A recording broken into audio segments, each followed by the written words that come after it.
Well, hello everybody. Welcome to another live stream on the History Vibe podcast. And today I'm joined by Dr. James Tabor. And before I continue, I'll just say one more thing: that Cameron Waters is unable to attend today. He's had something come up, and we will reschedule with him for another time, in which I'll have him and James appear together at a later date. With that being said, James, thank you for joining me today. Absolutely. We'll be okay. I'd love to have Cameron here. He had a family emergency that just came up in the last hour. So they have a newborn baby. So it's easy to imagine what might have happened. Absolutely. If any of you have had brothers, sisters, children, or whatever. But Jacob and I, always have fun talking about all kinds of things. But I think we're still going to do so-called Jewish Christianity. But I want to do some definitions, but I also have a text to mention to you. You might know it. I'll wait till we start, but and that could kind of add to something that we probably wouldn't have covered in the regular show. So we'll still give people some really new things and some really interesting things to talk about. So, right. To start us off, who exactly were the Ebionites? That is the question of the hour. In the day, in the week, in the year, in the decade, in the millennium.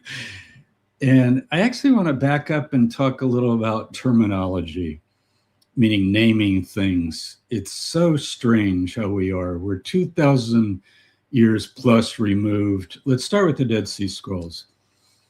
And everybody knows who they were, right? You and I have talked about this. We've done whole programs on the Dead Sea Scrolls, my course on the Dead Sea Scrolls that we talked about a long time ago, 2023. And everybody knows their Essenes. So we got our names, right? And then we got, the Ebionites, let's talk about them. And the Nazarenes, let's talk about them. And these names are part of the slippery slope that we go down because we think behind a name is a thing. And what you have to ask is, where did you get your idea? Let's just stay with the Ebionite. You say, who are the Ebionites? Well, they come to be a heretical sect of Christianity, condemned by the Orthodox in very harsh terms. I don't think they have any idea who they are, because Epiphanius, who's one of the main sources, he's the heresy hunter of the ancient church. And he writes this breadbasket of all heresies, where he goes through them. He actually numbers them.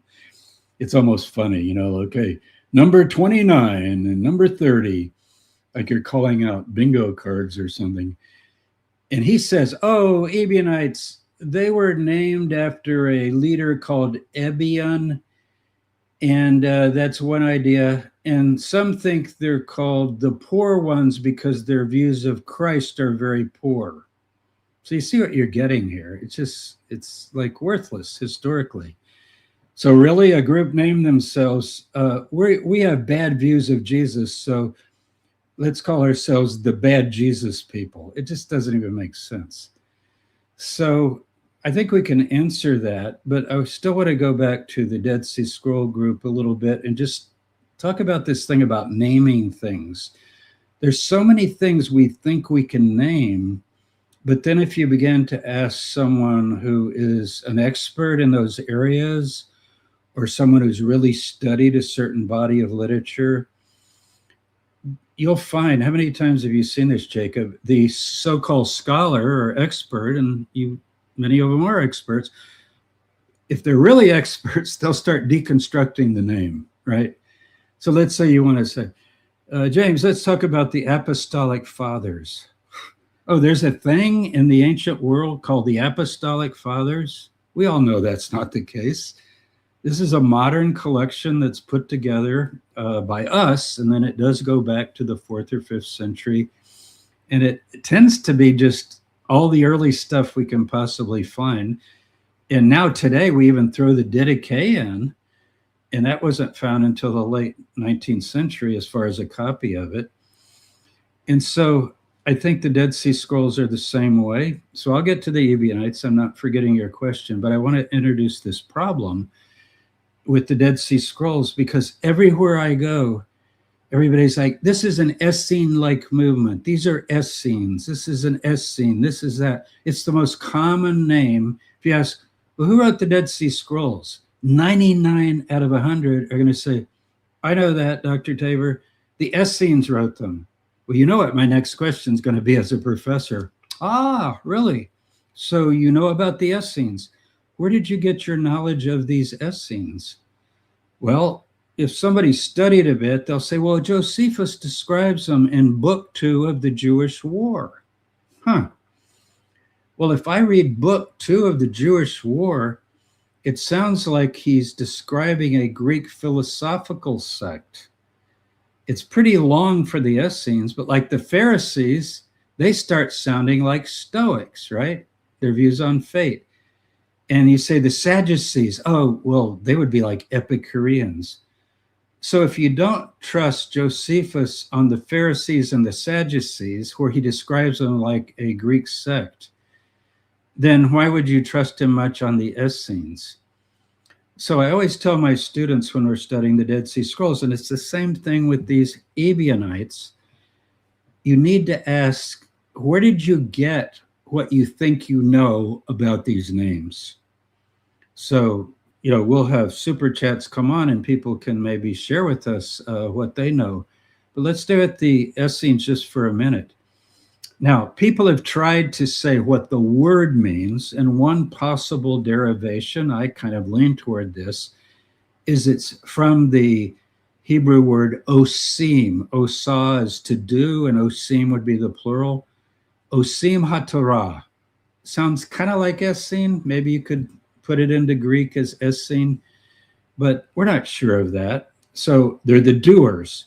Well, then I open up Matthew or Luke, the so-called Sermon on the Mount or the Sermon on the Plain or the Q material, the double tradition of material in Matthew and Luke that's not in Mark. And Jesus says, be doers of the Torah, not hearers only. Be Essene. You see what I'm saying? Be osim haTorah. But is that what he really means? Or does he just mean do it? You see, and now it turns into a name, the doers. Well, you open up the Dead Sea Scrolls, and they too talk about doing the Torah. They call themselves the doers. So maybe that's where the name came from. You open up Romans 2, and what does Paul say? Those who hear the law but don't do it will not have a reward. But those who do it, it's the doers of the Torah that will be rewarded according to the Torah. So there's the etymology of that name. If it's right or wrong, I don't know. But you know what I just told you? Nothing about the group. These names are not very helpful. So I think Evanim in Hebrew, Ebionites, comes from the poor ones. I don't think it was a guy named Ebion who had bad opinions of Jesus. So that's crazy. But then ask me the next question, because you already did. Okay, I already gave you the name, Tabor. What are they? Who are they? How do we know? And then we have to go to our sources and ask, what are the sources? Where are they mentioned? And what we find is there are in Epiphanius, the historian that names all the heretics, two groups, Ebionites and Nazarenes. He has long chapters. I believe it's 29 and 30. I mean, it's many pages telling you about all their views. I would rather just summarize them for you and then compare it to what he says about the Nazarenes. So I would say number one is they look to James the Just, the brother of Jesus. And you get that in the Pseudo-Clementines. You've done a lot on the Pseudo-Clementines. We even get it in a Nag Hammadi text that people are very familiar with in your audience, the Gospel of Thomas. You've done countless programs on that. And we do have this saying, I think, is it saying 12? The disciples ask, what should we do when you leave us? And he says, go to James the Just. For whose sake both heavens and the earth were made. Beg your pardon? For whose sake the heavens and the earth were made. Yeah, exactly. And we think that phrase, for whose sake heaven and earth is made, refers to the Jewish legend that there would be the Lamed Vavniks, the 36 righteous. 70 stands for the full nation, like the Sanhedrin. 35 would be half, so we need one more to make it enough, 36.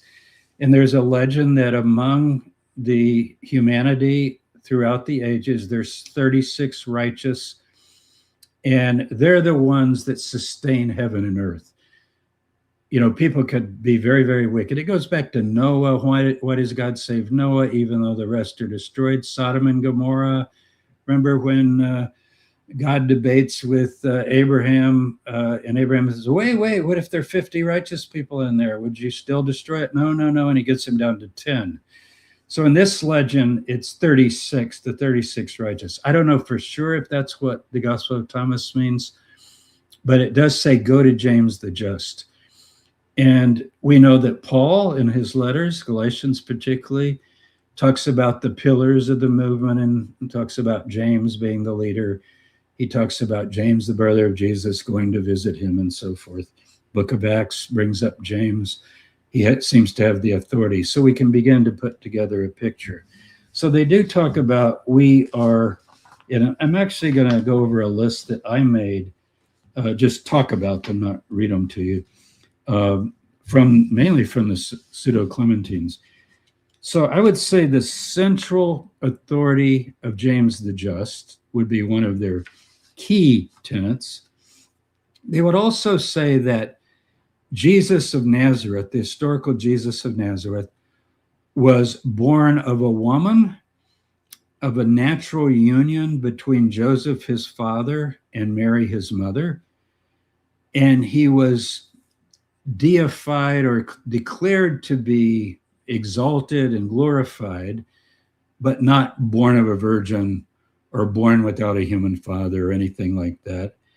And they really prefer, rather than Christ, although by the 3rd, 4th century, you just say Christ, you don't have to say Jesus, but we're talking about Jesus of Nazareth, that he's the true prophet.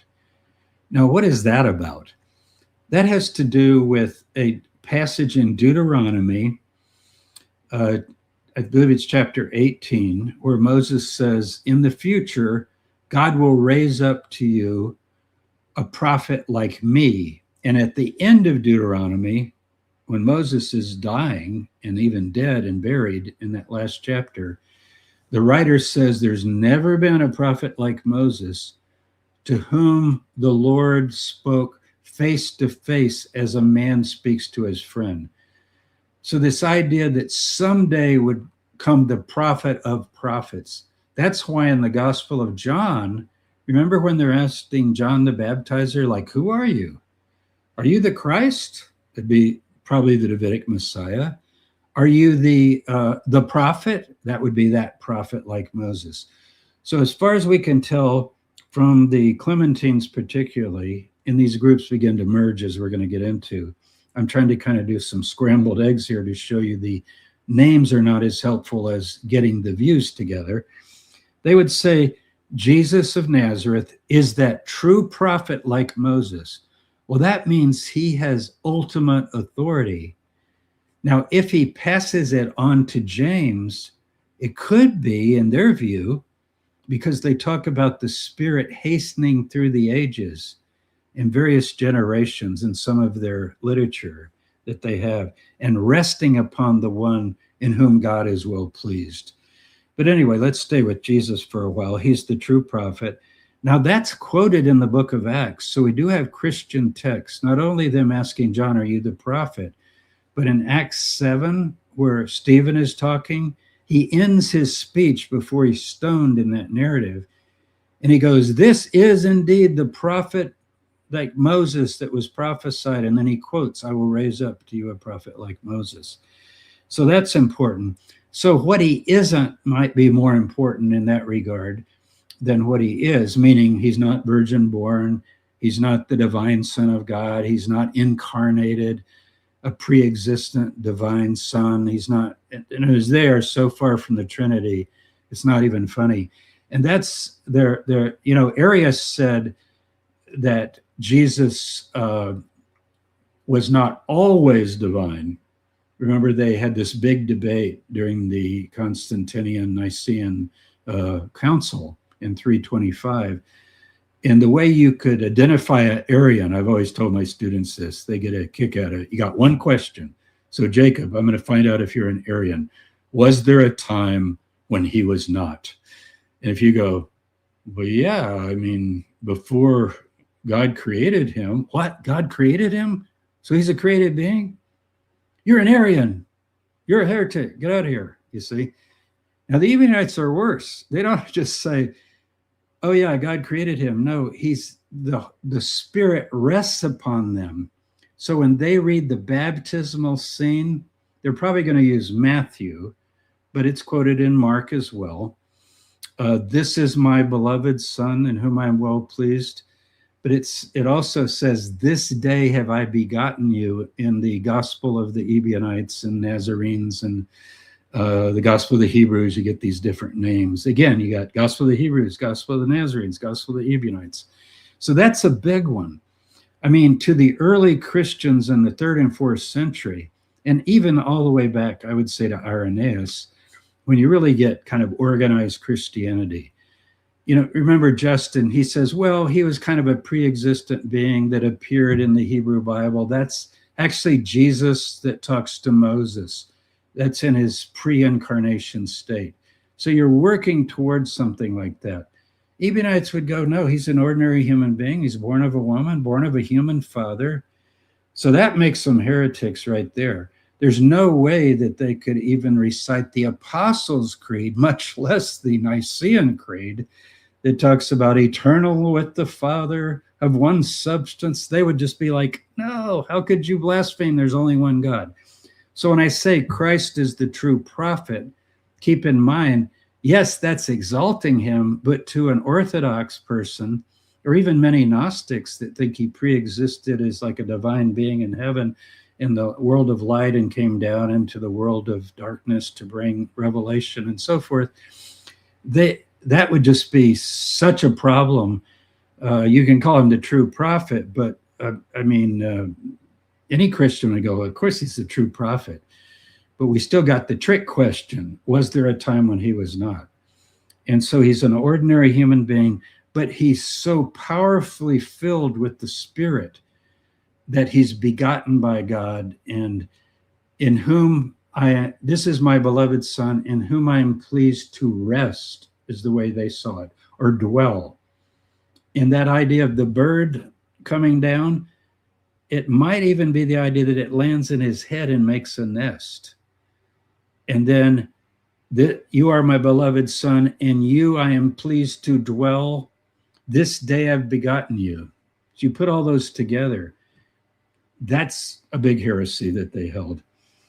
They also are very skeptical of revelations and ecstatic authority by someone who would come along later, like in the 2nd century, after the apostles are gone, after James is gone, after Simon, the successor of James, is crucified by Hadrian. They're very skeptical if you say, I had a revelation yesterday, and God told me that I am X, Y, or Z. You see? And they put Paul in that category. Let's call it the late comer, the 13th apostle. Like Jesus chose the 12, and then Judas is eliminated. We think, according to Acts at least, that they replaced him, and that's a closed circle. Okay. Now, James is in charge of the 12, but you've got James and the 12. So when Paul talks about those resurrection sightings in 1 Corinthians 15, remember how he says to the 12, to Peter, to James, to all the apostles. These are kind of like categories of these leadership positions.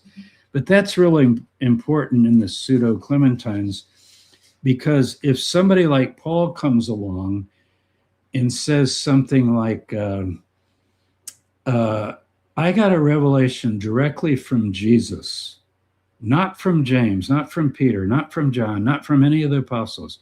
I talked directly to Jesus, which Paul says in his letters, right? I mean, he has conversations with Jesus. In fact, one of the biggest conversations he has that most scholars don't even agree is a conversation, but I've always thought it was, I received of the Lord, or from the Lord, that which I've also delivered to you, delivered paradidomai. I'm officially handing this to you as revelation, right? Officially passing it on. That the Lord Jesus, on the night he was betrayed, took bread, took the cup, and so forth. This is my body, this is my blood. Well, Mark takes that and puts it in the gospel, and presumably got it from Paul's letter, which I think would be earlier. But where did Paul get it? And the Ebionites, I think, would say, we never heard of anything like that. What do you mean you got it from Jesus? Oh, yeah, Jesus told me that. And I wrote my dissertation on Paul's ascent to paradise. And he says, I talked to Jesus 3 times. I said, Lord, take away this thorn in the flesh. He had some sort of physical affliction, or maybe the attack of a demon, because he calls it an angel of Satan. But he's getting attacked somehow, spiritually attacked. And he's talking to Jesus, and Jesus goes, no, I'm not going to take it away. This is conversation stuff. And he talks about speaking to the Lord and receiving words from the Lord meaning Jesus. So that idea of later people getting revelations that would go contrary or in addition to, and that's part of the history of religions, right? Can you think of a religious movement that doesn't later have somebody else come and try to straighten it all out? In our own time, what do we have? Ellen G. White, Joseph Smith. What do we have during the time of the rise of Islam? Muhammad has now got he's got the revelation of the Quran and so forth. So they're against all that. They believe that the Torah and the prophets are still valid and they haven't been eliminated or done away. And that leads me to the next point. They don't like Paul. So not only is Paul claiming revelations, but they would say he's a false apostle, that he's not even an apostle. So they reject Paul. And all of our sources agree on that. Epiphanius is very prejudiced, but I think he does reflect some of the real things about Paul. It's sort of similar to Marcion in the sense that we try to reconstruct his basic core ideas, the antitheses. We don't have a copy. And with Paul, we're in better shape because we have Paul saying things that they would quote, probably the Ebionites, if they dare touch one of his letters, and they would say, no, we don't accept that. And their argument was kind of interesting. They would say, okay, we're not saying you didn't speak to someone.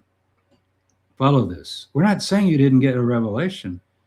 You probably got a revelation, but how do you know it was Jesus? We saw Jesus. We touched him. We were with him.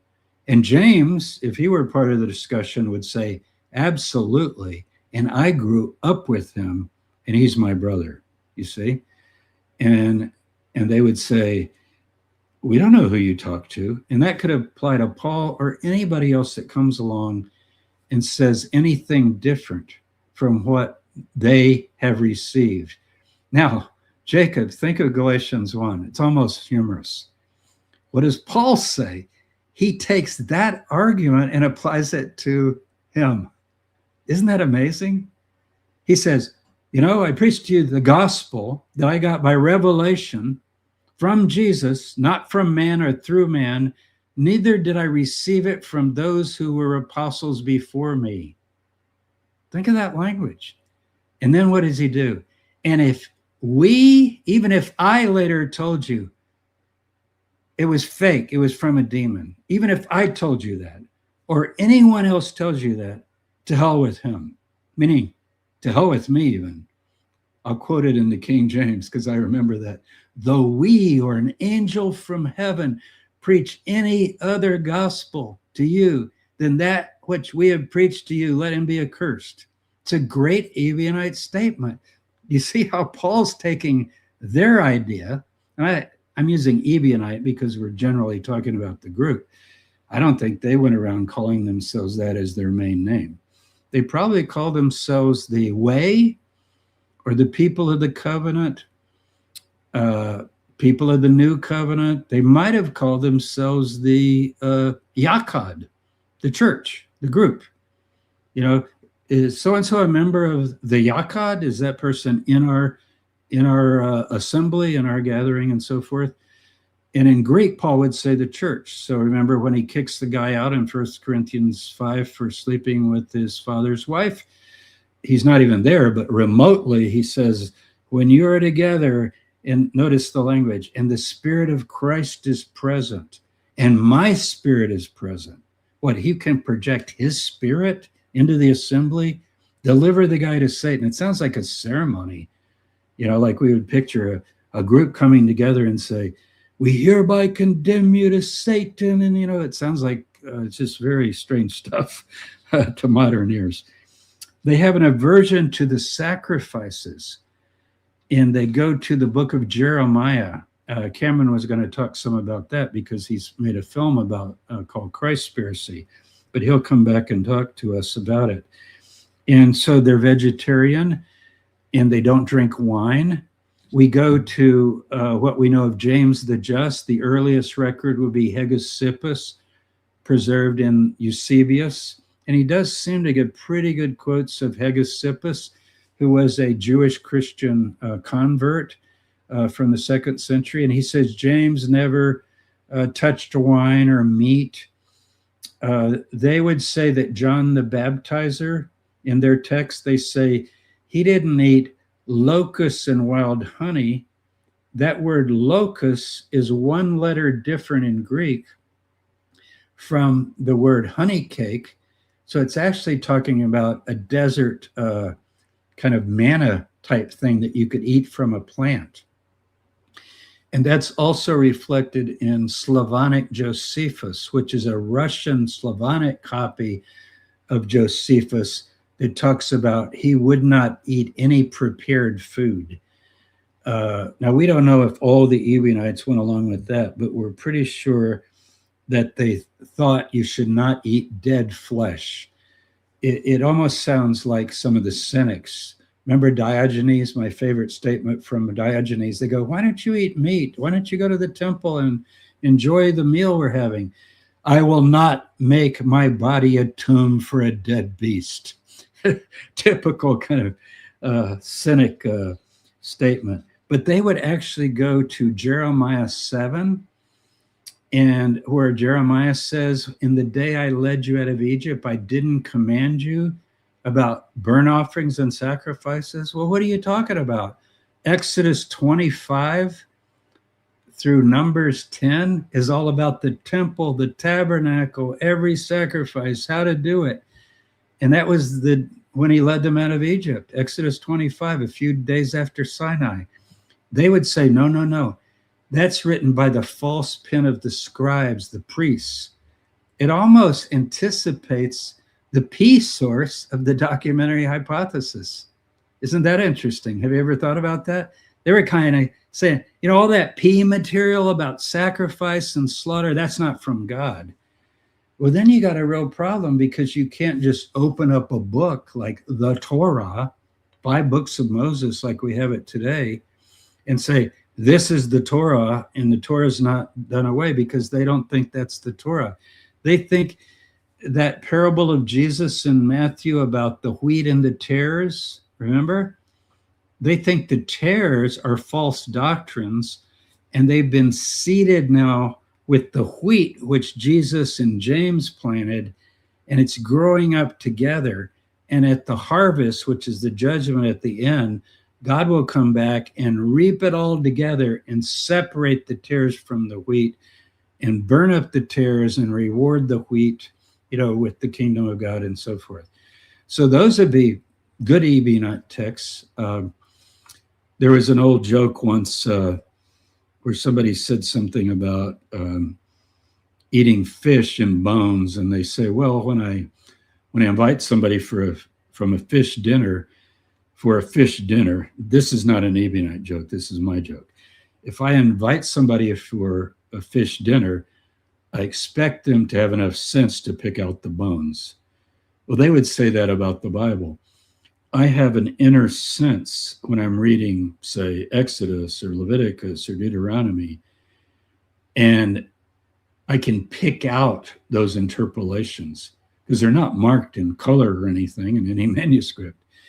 But they don't think God ever, they want to go back to before the flood, the Eden ideal, and in the kingdom, according to Isaiah 11, where they won't hurt or slaughter on the holy mountain of God, which is the new temple that'll be rebuilt and so forth. So Paul alludes to this in Romans 14, where he brings up two issues, eating flesh and drinking wine. He takes a very non-Ebionite position, and he says that anyone who has these scruples is a weak brother. Who did he just name as a weak brother? Think of it. James the Just, the leader of the entire movement. He says, if a weak brother comes in, like James visits, oh yeah, he's coming, he doesn't eat meat or drink wine. Oh well, we'll humor him, we won't serve meat or alcohol since he's here. But that's a weak brother, meaning there's nothing wrong with it. God puts a blessing on eating meat in Genesis 9. Those are probably the main things that I would emphasize. We think they might be non-violent as well, and really emphasize trying to live by the Sermon on the Mount, turn the other cheek, and so forth. They're very apocalyptic.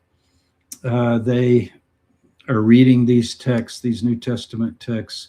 They have a Hebrew version of Matthew.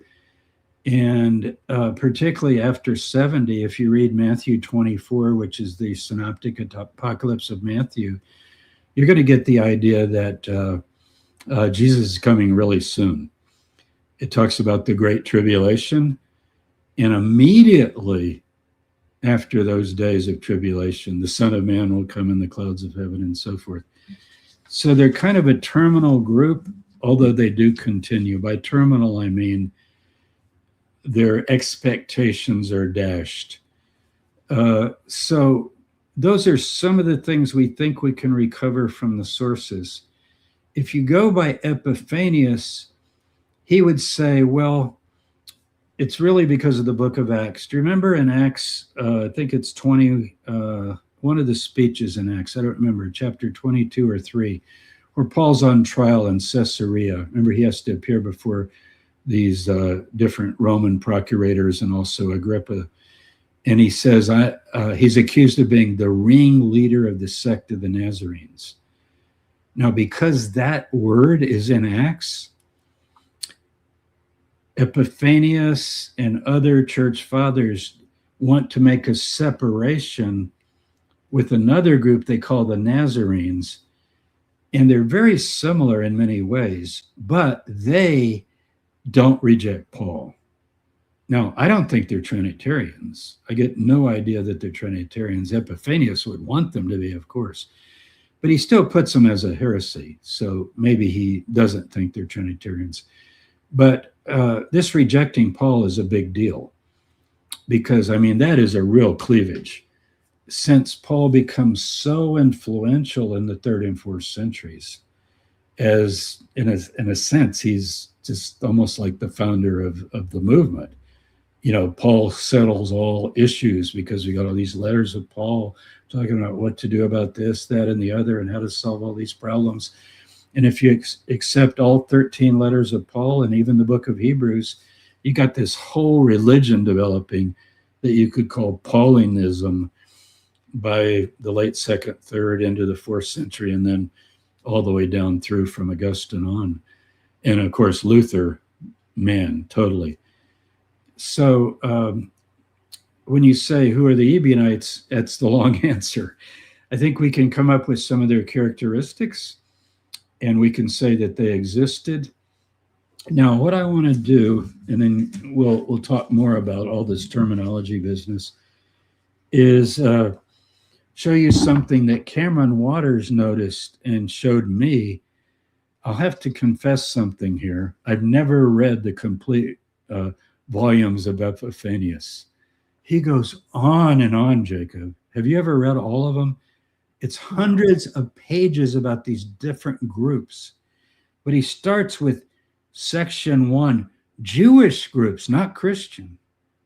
Now listen to this. To me, this was a big revelation. You'd think after a PhD at Chicago, somebody would have told me this, or I would have come across it. I guess I didn't prepare myself. But if any of you want to go online, you can call up Epiphanius. It's Against All Heresies, I think he calls it. What does he actually name his book in English? Panarium. Panarium, even in English. Yeah, that's right. It's Panarium. So in number 18, Sec 5 of the 18 heresies of the Jews. Isn't this something? Number 5. It's like he goes through 18 false groups of Jews, and then he gets to the Christians. And by then he's in chapter 29 and 30, and he does the Ebionites and the Nazarenes. But listen to this. Number 18, against the Nazareans. Now, notice the spelling. It's the same in Greek. Nasar, Nazareans. So there's a Jewish group called the Nazareans. Yeah, I've heard of that one before. Before Jesus. Nothing to do with Christianity. Now, they are Jews by, I'm reading just a few phrases from the English translation. They're Hermobaptists, rather. Hemera's day, daily Baptists. Okay, so they're baptizing all the time like the Mandeans. So they're Hemerobaptists, regular Baptists. So even though you probably get baptized to enter the group, they do baptisms all the time. Now you could say, well, all Jews go to the mikveh if they're Orthodox and they do baptisms all the time. Whenever you say Hemerobaptist as a technical term in Greek in Epiphanius, he doesn't mean rites of ritual purity that are common in Judaism, where you go to a ritual pool or a river. He's talking about they do kind of daily cleansing from their sins. So you have some sort of a baptismal rite when you go in. Similar to Qumran. When you are at the at the settlement of Qumran, on the north side, it's actually, let's see, that it's a little bit to the west. Let me just think. Yeah, northwest side. The northwest side of the camp. There's actually a perimeter around the camp, a wall. That's the pure zone. You go in and out through a baptismal pool.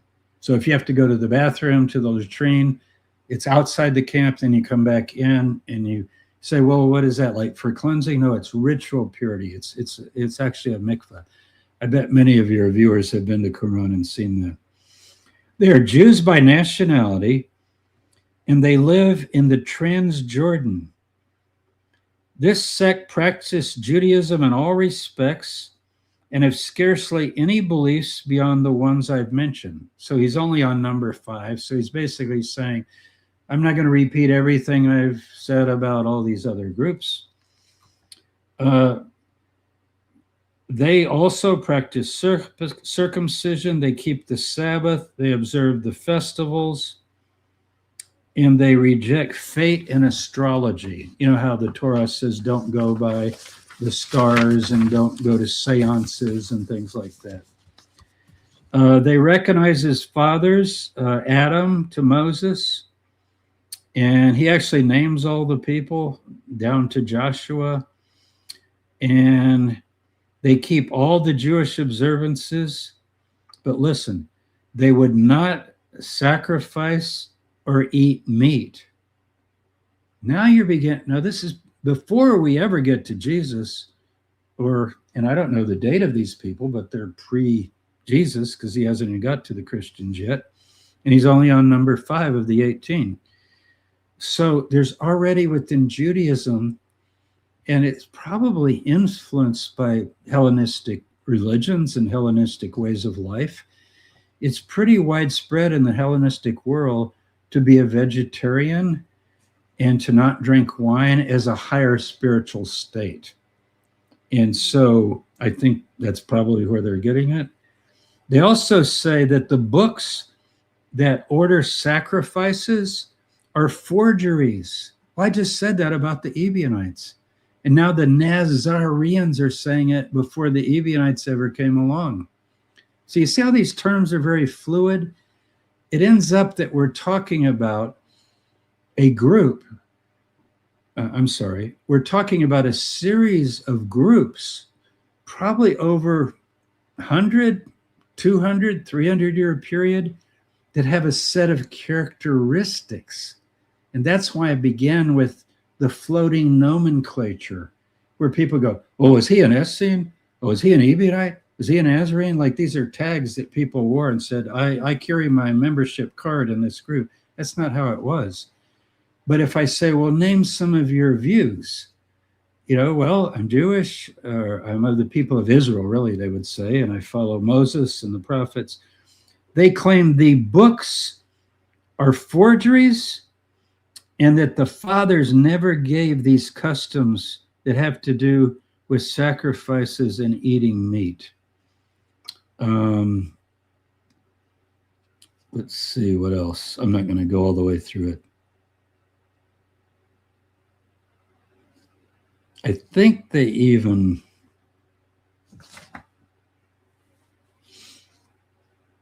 anyway, that's enough on them. It's very short. It's just a few. It's 1.5 pages. I'll read the ending. But once more, I shall pass by this sect's strangeness and foolishness. Notice he's being very objective.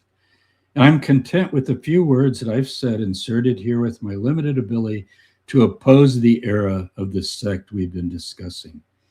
Next, I won't do these. The Oseans. Remember Oseans, Essene. So, lesson number 1. How long have I been talking here? Lesson number 1 in the interview is, if somebody gives you a name, ask them this question.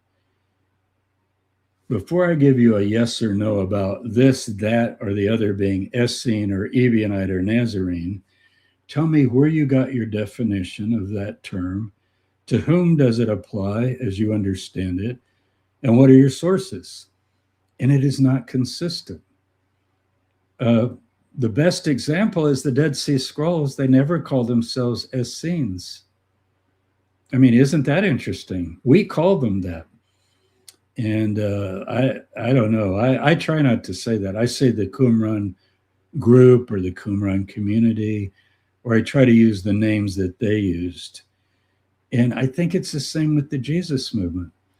I mean, think about it. In our entire New Testament, what is the group called?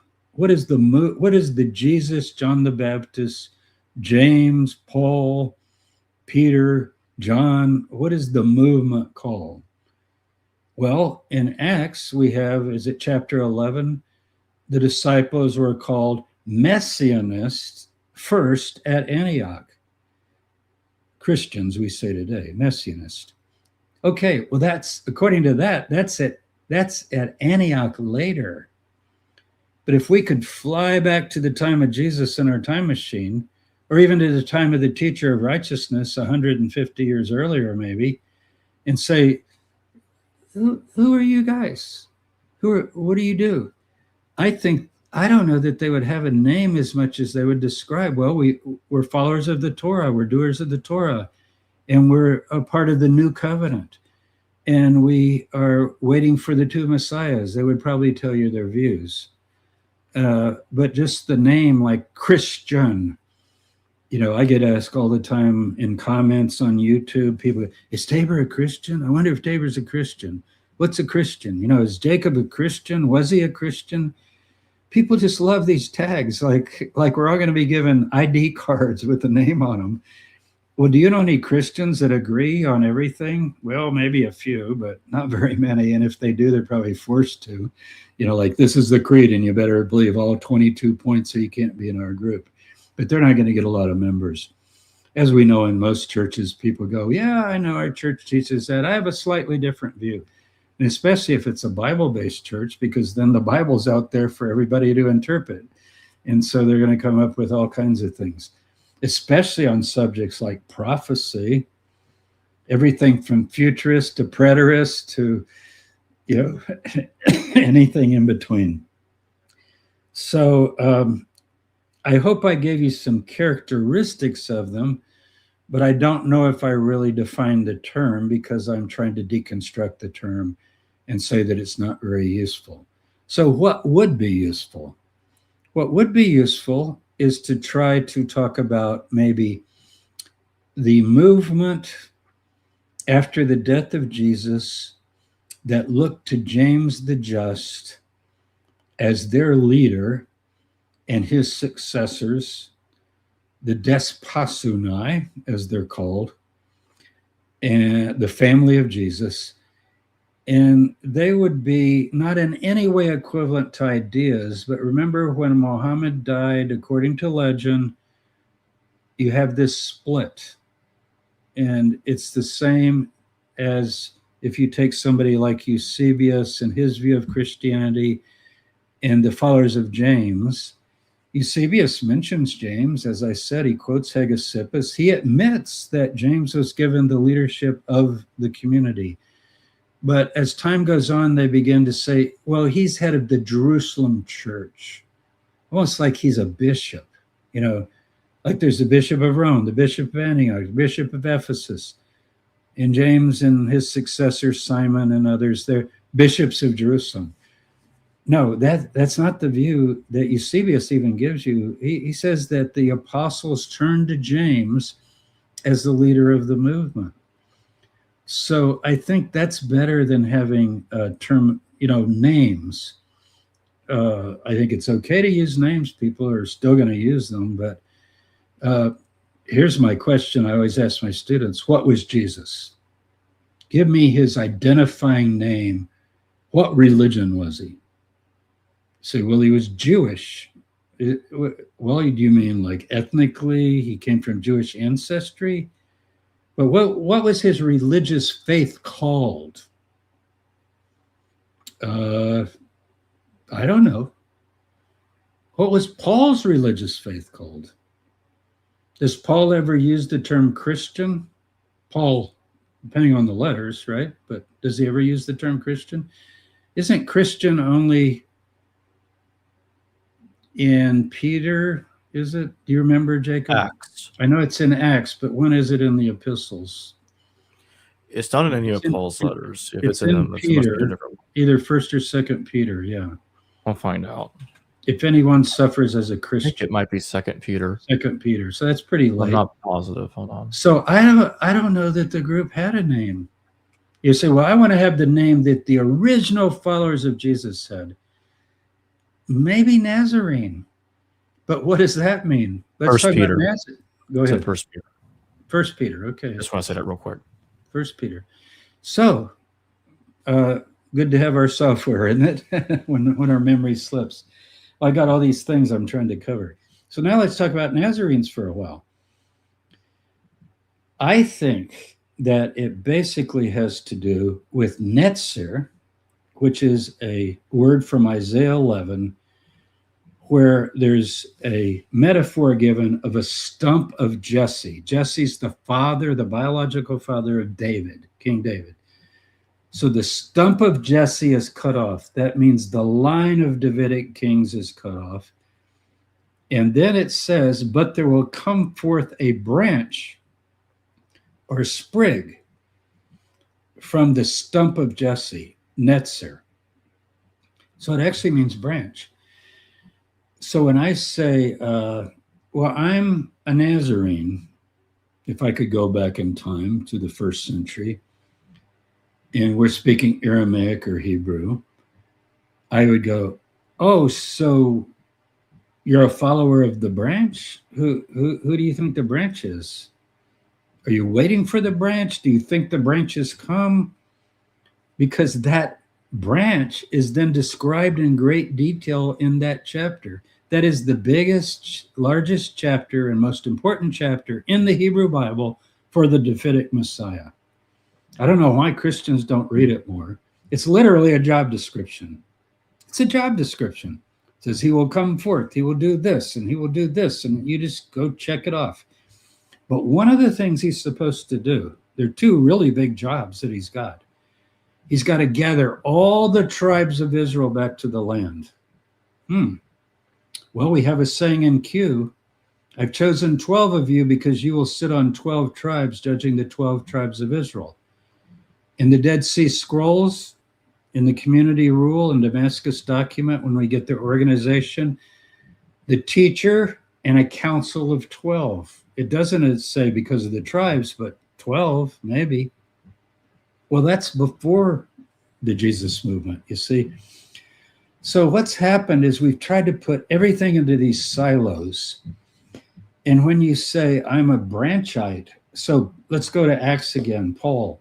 You're a ringleader of the sect of the branchites. Well, okay, by then, they're probably calling the Jesus people the branchites.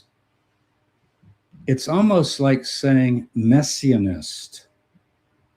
And you know how people today, they'll talk about somebody's Jewish. You hear this, you live in Texas.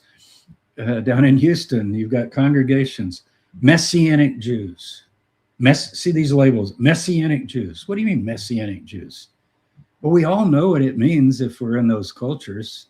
We have it here in Charlotte too. We have 2 or 3 Messianic Jewish congregations or synagogues. Looks like a synagogue, feels like a synagogue, but it's a Messianic synagogue. Well, technically, all Jewish synagogues would be Messianic synagogues if they accept Isaiah 11, because that is a prophecy that someday God will send the Davidic Messiah.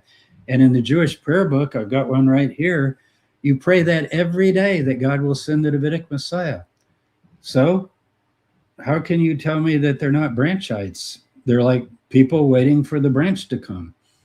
But we now use it as a technical term to Jews who think Jesus is the Messiah. Well, who came up with that definition? What a strange way we use language.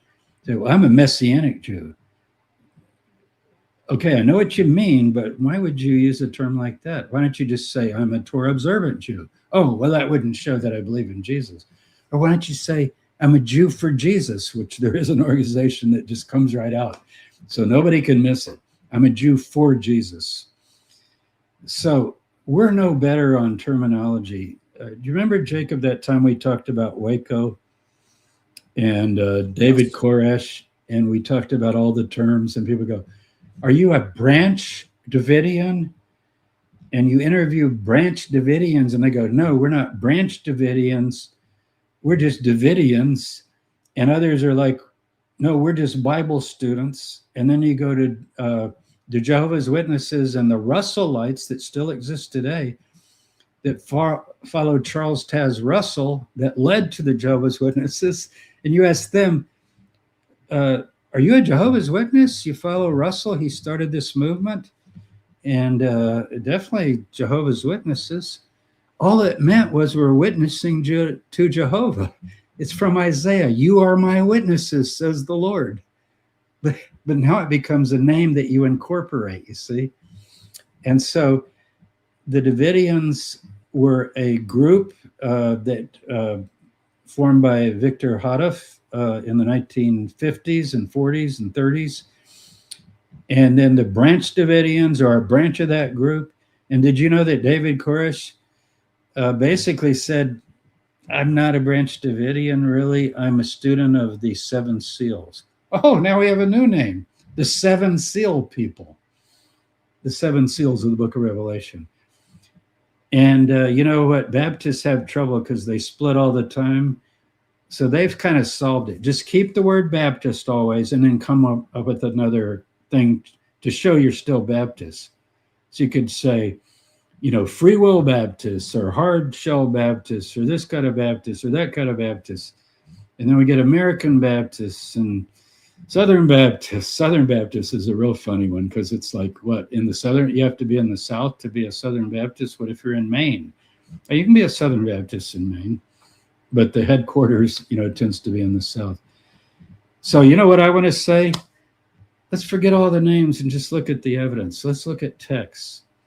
And I think if we do that, then we're going to be better off. So let's describe what we know about Ebionites Nazarenes, New Covenanters, people of the way. The way is a big thing in the book of Acts. It seems to be kind of a technical term. It's also in the Dead Sea Scrolls. They talk about the way all the time. Go to the Didache. There are two ways. There are two ways, right? You go to the Community Rule, Damascus document. There are two ways. Well, we're people of the way, meaning the right way. What does Jesus say? I'm the way, the truth, and the life. So if you follow Rabbi Jesus and his group, you'd be followers of the way as it was defined. So for me, it's more interesting to try to describe what's going on at any one time. So if we're talking about the Dead Sea Scrolls, I would say, let's go by their characteristics and what we find in their writings. So they're an apocalyptic, messianic group. They believe that they are the people of the new covenant. It's already arrived and they're part of the new covenant. They are separatists. They think other groups are wrong and they are right. They are children of light, not children of darkness, and so forth. Then you flip up to Paul, 1 Thessalonians 5. You are children of light, not of darkness. Are you going to connect that to Qumran? Well, maybe the name and the term, but I mean, surely you're not going to think Paul is literally like the Community Rule because he doesn't follow any of that. So to me, the names aren't helpful. Now, here's my favorite, Gnosticism. I love that one. I said, well, I think he was kind of a Gnostic, wasn't he? Well, define it, and I guess we could talk about it. Or how about small g? There's big G and small g, right? And, well, again, what's the difference between a little Gnostic and a capital G Gnostic?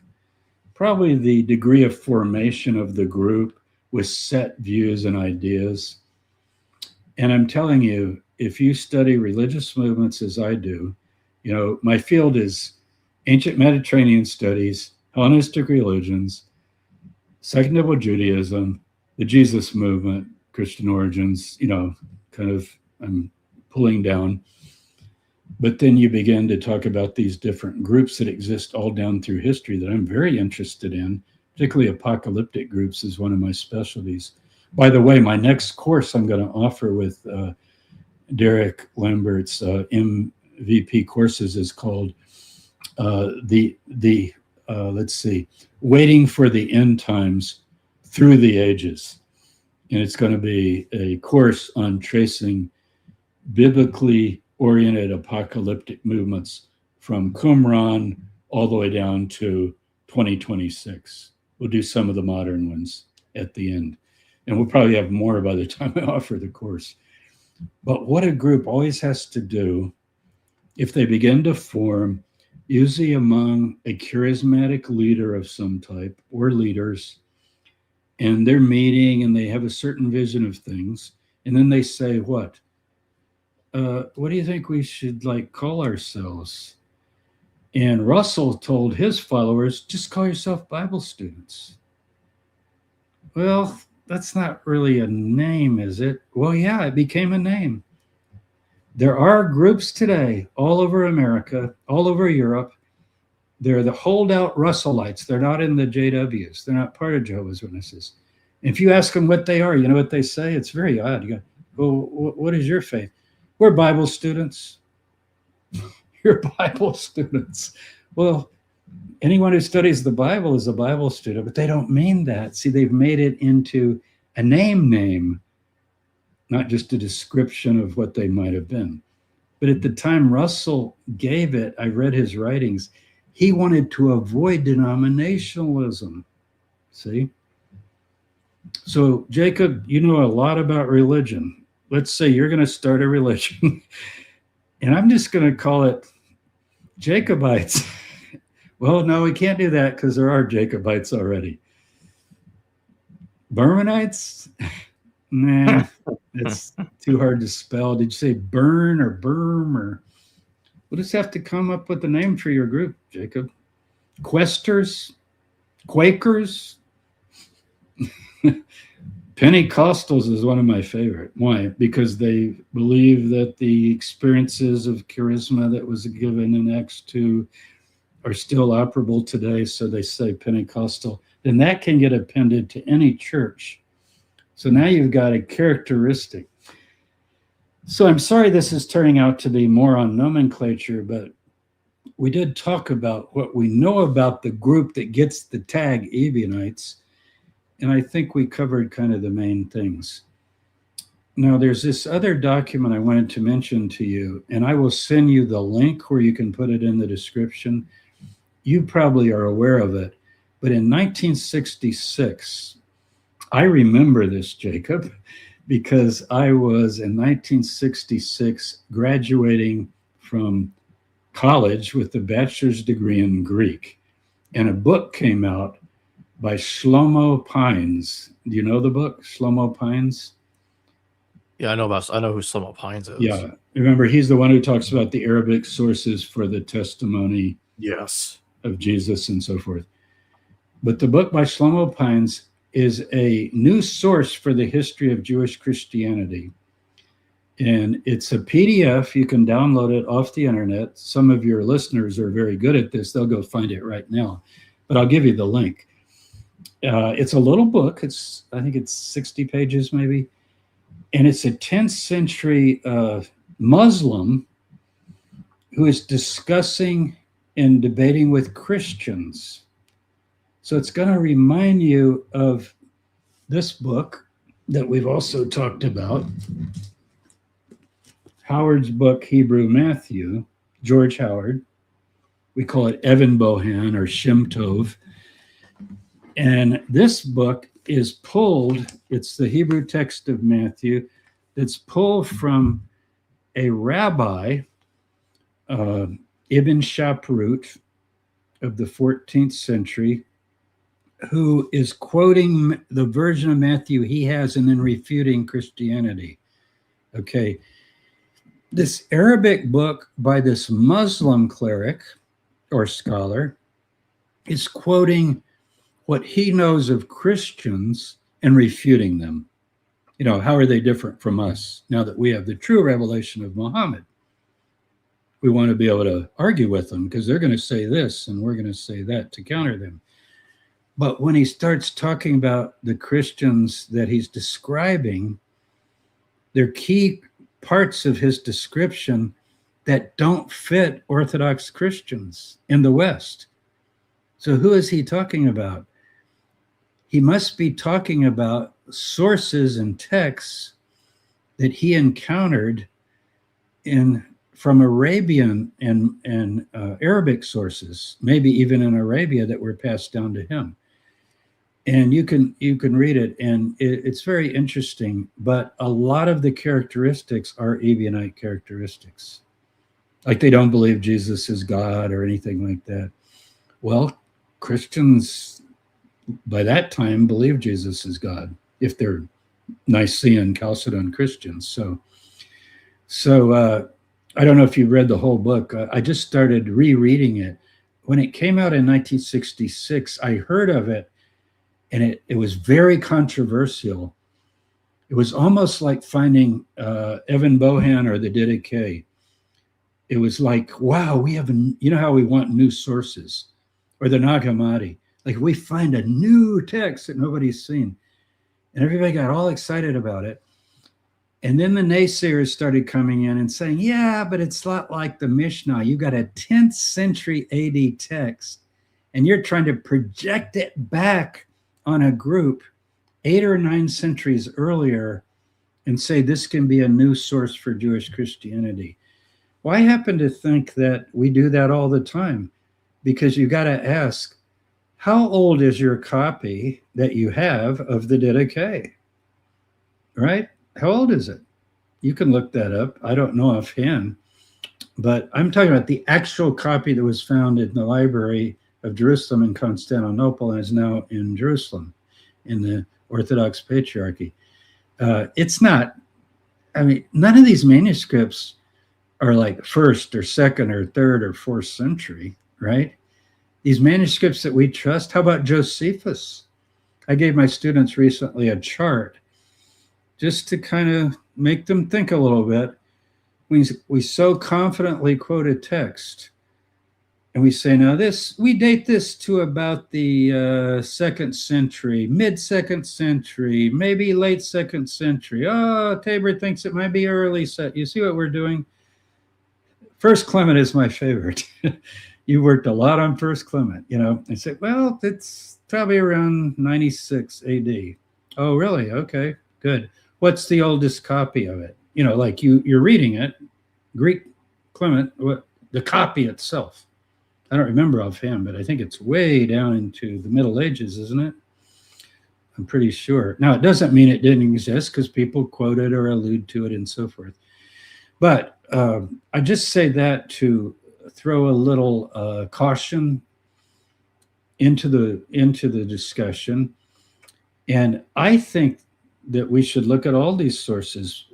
People say the Mishnah, we date that to maybe the third or fourth century, and the Jerusalem Talmud, it's always 100 years of, fourth or fifth, and the Bavli maybe a little later than that. But what about manuscripts of the Talmud? Like complete copies of the Talmud? That's like asking before the Dead Sea Scrolls, okay, you believe Isaiah 7th century BC. What's the oldest copy of Isaiah?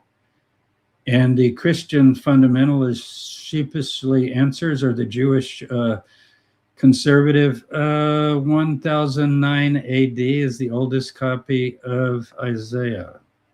Are you kidding me? Now, it's quoted by other books, but I mean a copy of the complete books, 66 chapters. Leningrad Codex, right? I've got a copy right here in Hebrew. Not a roll, it's a printed book. So anyway, let's talk about this a little more, but you see some of the things that I'm thinking about. Now, I do have an article that I will also send you, Jacob, for your readers. It's just called, I think it's just called Ebionites and Nazarenes, that summarizes some of this. So after our call, I will send you links to both of those articles, and that'll help your listeners and viewers to go read some of this material for themselves. All right, we got a series of super chat questions. Okay. We'll start with I Fish and a Tie. Thank you for your super chat. Save the Beagles, Dr. T and Cam. You are inspirations. Yeah, do you know what he's talking about? The Beagles they had that group not too long ago that went up. I don't even remember where it was now, but they basically tried to stop using beagles for these biological experiments and so forth. Oh, I see. Yeah, that's horrible. God, it's being stopped. M Blue, thank you for becoming a member. Appreciate it. Great. That's one of my people, I think. Good move. Back and thank you for your super chat. The predecessor to Shammai was an Essene who joined Antipas's court. Do you think Hellenic and Nazarene appearance in the Gospels is valid, or like Shammai? Do you think Hellenic in Nazarene? Hellenic. I'm not getting sense out of that, but again, this is a good example. The predecessor to Shammai was an Essene, and you got to ask, what's the source and the word Essene, and what would it mean in that source? You see, for example, Josephus doesn't just tell you about the Essenes in book 2, but he mentions Essenes at various times, and he mentions an Essene gate. And so he has in mind a group that he can use that identification for. But when he goes to the desert himself, remember Josephus wrote a book called The Life. It's much later than his other books, where he tells his whole life. And he says, as a young man, I believe he was in his teens even, he went into the desert and studied with a desert teacher named Banus. Sounds like he's in the Judean wilderness. If he's from Jerusalem, he would be down by the Dead Sea, maybe. There were maybe groups of Essenes scattered around the country, according to Josephus. But again, I would be very careful with the name. I'll give you my best analogy. I think it might be like the word Baptist today. Now, you might say, well, that's real specific. What do you mean? Are you kidding me? I mean, there's all kinds of Bible churches that don't use the word Baptist. You know, it'd say like Covenant Church of the Redeemer. And you go, well, what is it? Well, it's an independent church. It's a Bible church, a Bible-based church. We probably got 50 of them here in Charlotte. They're not part of Presbyterians, Methodists, Baptists, but you know what? They're kind of like Baptist-like. You know what I mean? Like if you have the fundamental Baptist views, like they baptize, they're Billy Graham type people. In other words, that's their message. You know, the fundamentalist message. They believe in the Trinity, verbal inspiration of the Bible, bodily resurrection of Jesus, literal second coming of Christ. And then you can put other tags. Are they dispensationalists or not? So once again, tags, and more tags. Question is, where are they coming from? Who's using them? And what do they mean? And if we sort that out first, it helps us to then, talk about groups. And I'm not saying it's not useful to talk about groups, but I want you to think of it as trends and movements. So I would say this about our whole discussion today. There does develop in and around the Maccabean period a huge Enochian, Daniel-type oriented group that can be characterized by a set of characteristics such as baptizing, messianic, apocalyptic, and so forth. Sometimes vegetarian. And so you get these characteristics, but they float around. And the question is always this: where are we going to put the guy? And who's the guy? Jesus, Yeshua. Where are we going to put the historical figure of Jesus? And people have written books: Jesus the Pharisee, Jesus the Essene, or Vermish, Jesus the Jew. Just make him that. And you even got people that will today, a lot of people, oh, he wasn't a Jew. Are you kidding? But I'm sorry, I couldn't understand all of that question. If he wants to rephrase it. Have you studied the bloodlines of Zadok? Yeah. The Zadok became both Zadokim, Sadducees, and Essenes. Pharisees were pro-Hashmonean. Zadok priests were true priests. James is of the Zadok. Yeah, I have studied that a bit. One of the difficulties is to know literally in terms of genealogy what sort of records exist. But there are some records, and I have several books that I've read about that. I haven't looked at them in a while. But when you say Zadok became both the Zadokim, Sadducees, and the Essenes, Larry Schiffman, the Dead Sea Scrolls scholar, he does think that the Essene or Qumran, I'd rather say Qumran, I'd rather go by a place. And that way we know what we're talking about. The group that lived at Qumran and hid their library in caves around the settlement on the northwest of the Dead Sea. So I just described them. Now you go, well, what do they believe? And apparently they are very keen on this Sadokite kind of lineage. And Bachan is using Essene to refer to them, and that's okay. Now, as far as Pharisees being pro-Hashmonean, of course, that switches depending on what period you're talking about in terms of the Hashmoneans. But James the Just could be James the Zadok, but Zadok just means righteous one, And that phrase can be used more generically as well as it is today. And a Zadok today would be somebody who's considered in Judaism to be very righteous.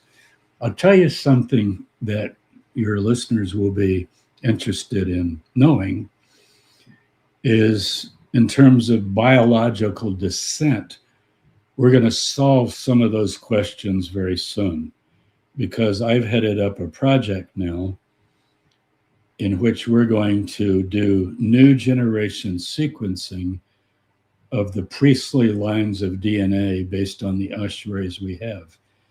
And when we get that, we will, for example, have Hashmonean DNA. So we have Antigonus' ossuary. Okay, it's in the Israel State Collection. His tomb has been discovered. And it's there is inside every ossuary. You hate to kind of talk about this, but it's true. You know, you dump out the human remains and maybe take a brush and go like that.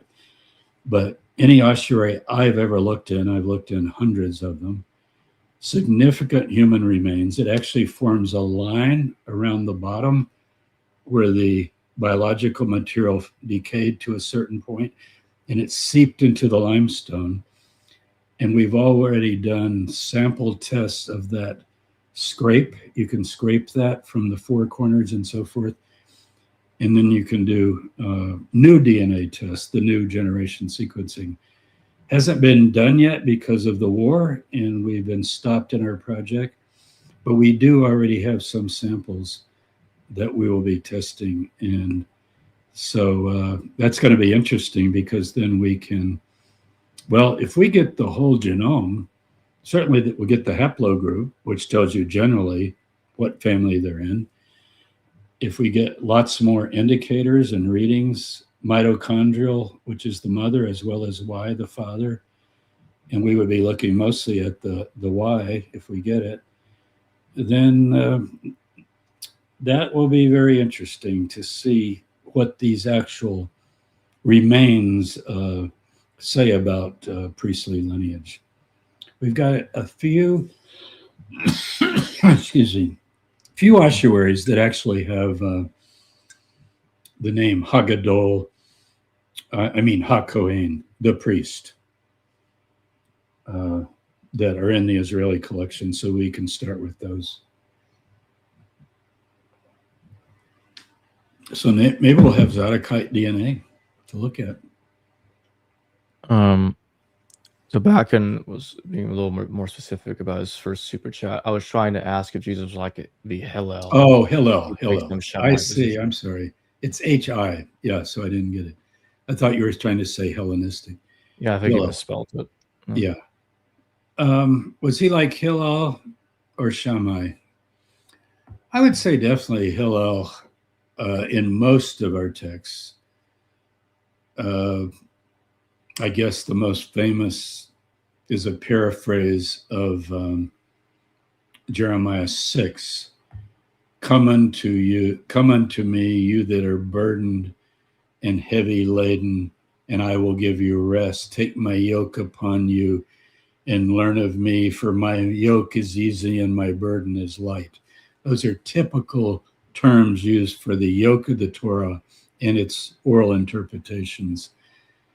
And in that tradition, coming from Jeremiah 6, it says, look for the ancient paths and ask for the good way. Jeremiah 6, so stand and look and ask, where's the good way? And Jesus's Q material, and if you don't like Q, the material that Matthew and Luke have in common that's not in Mark.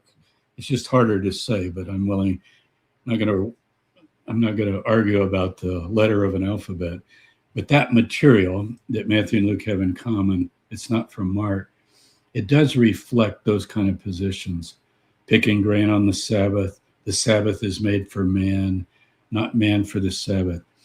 If you want the best treatment of that ever, get the book edited by James Charlesworth, Jesus and Hillel. Do you have that, Jacob?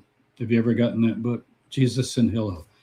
It's a thick I don't think conference I did. papers that were given at a conference in Jerusalem on Jesus in Hillel, and literally the who's who of Jewish and Christian scholars getting together and discussing that very question, Jesus in Hillel. So you have papers on every aspect of that. It's a wonderful book to have, Jesus in Hillel.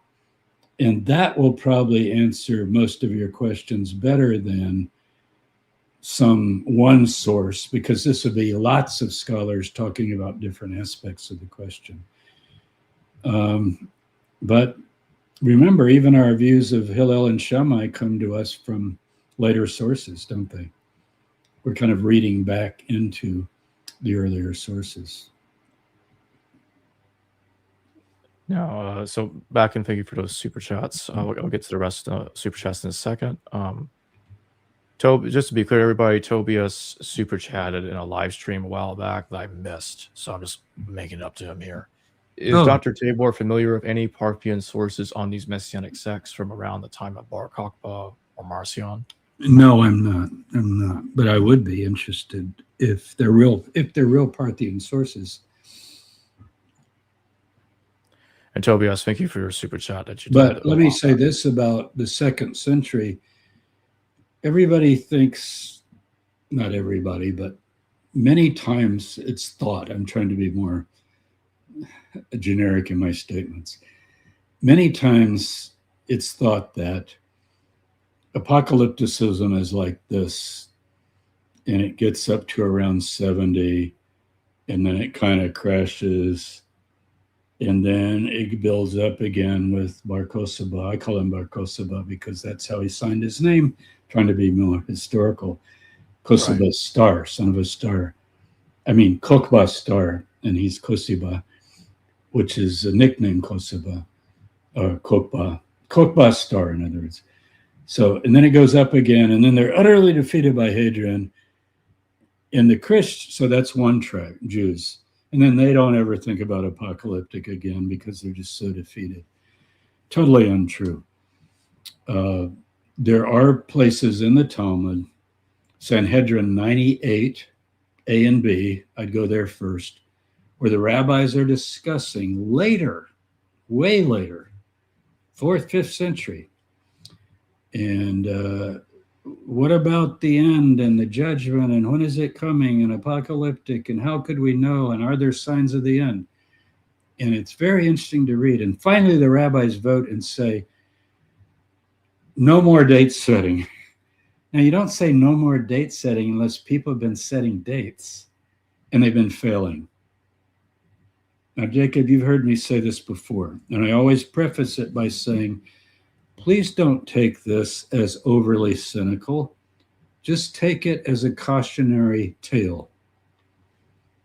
Every apocalyptic chronological scheme of timing expectations, thinking you're near the end, this generation will not pass till all these things are fulfilled, anything like that has always failed. And the only way to save it is to say it really did happen, but in a different way than you expected. And lots of groups do that. Others kind of reminds me of preterists. Yeah, exactly. Absolutely. That's the best way. The other is to say more blatantly, like Charles Taze Russell did, I mentioned him earlier, 1914, millions now living will never die. And Jesus is going to come back in 1914. He also had a date earlier than that in the 1800s. Forget the exact date. Some people will know. It's easy to look up nowadays with all the sources we have. But what did he say? I was right. He did come. So it's sort of preterist, but he came invisible. Okay, Millerites, 1843, postponed, 1844. October, whatever it was, the date, I forgot. People waiting in their ascension robes on mountaintops. And this was hundreds of people. It was even, I think Miller might have even spoken in Congress, or some senator who was a Millerite spoke. Some influential people were believing that The end was coming in October 1844, and then 1844 passed and it didn't come. And so what did Ellen G. White say? Oh, I had a vision, and that meant Jesus in heaven would come out of the temple where he's been cleansing the temple of all of our sins, and now he's finished that, and he stepped outside the temple, and now he could come anytime, but he did. So that date referred to him cleansing the temple in heaven. You see what I mean? So whatever you call those strategies, I call them strategies of coping. I'm being nice. Strategies of reinterpretation. But I'm telling you, so back to the Bar Kokhba, and then you think, well, Jews didn't do that anymore. They kept doing it. Okay, Christians, we tend to think, okay, 70 AD, it's a real high water. And then you get into the 2nd century and people aren't as apocalyptic. Oh, well, the Montanists, of course, they were. No. If you look at the commentaries on Daniel that we do have, and the references to Daniel and the Antichrist and the different, in the 2nd, 3rd, 4th, 5th, 6th, 7th, do I need to keep naming centuries? All centuries. That's what I'm not going to do all centuries. I'm going to jump.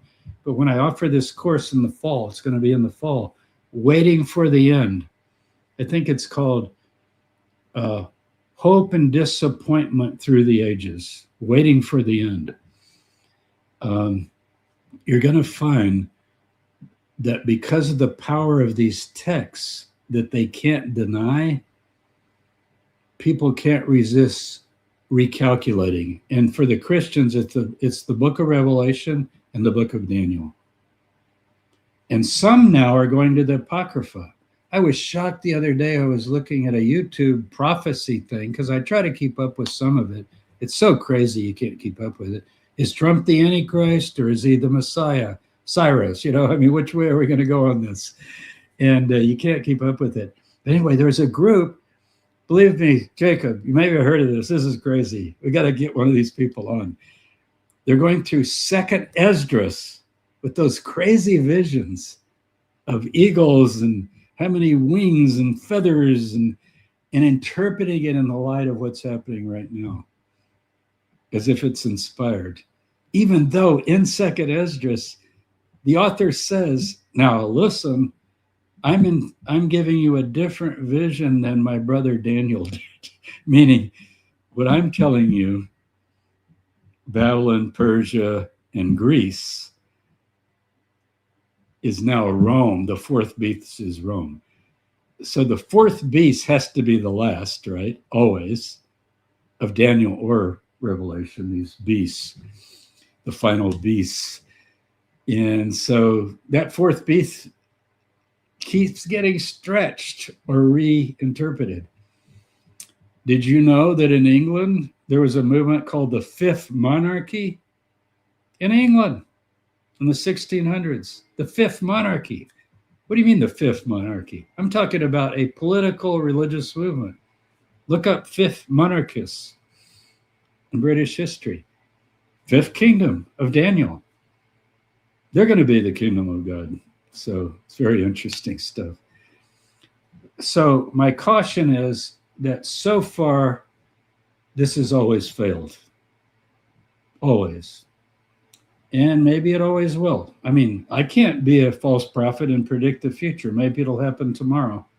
But if something has failed all through every century using the same books and the same texts, I think some of you know, Isaac Newton said, I'm more interested in the prophecies of Daniel and Revelation than I am in physics. And he held the chair in physics at Oxford or Cambridge. I don't remember which. But he was, I have his books, the replicas of them, and I've looked at them a little bit. His charts, he had all kinds of charts, the 2300 days, and that intersects with the 1290 and the 1260. And if you start here and count here, well, they're doing that in the Dead Sea Scrolls. They're doing that in the Dead Sea Scrolls. They tell you what's going to happen in the 9th week of the 10th Jubilee. And they think they're living there in that period. So Back and thank you for another super chat. Jesus via Essenes seem to be counter-strict monotheism of the Hasmonean Torah with their messianic vision, angelology, hidden law, Pesher thoughts. well, certainly what they would call the one God, Yod He Vav He, monotheism, but they do exalt angels and other powers, evil and good, to such an extent. And like the book of Daniel and the book of Revelation, these beings also function in salvific ways, bringing about messages and so forth.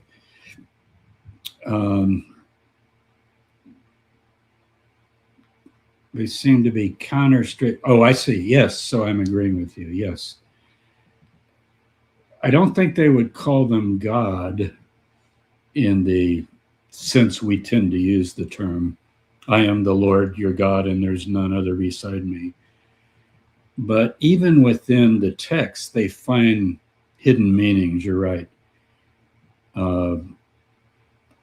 There's some of them embedded in the prophets themselves, where the rabbis call it the imposition of divine language, where someone who's clearly a human like Moses will speak in the first person as God.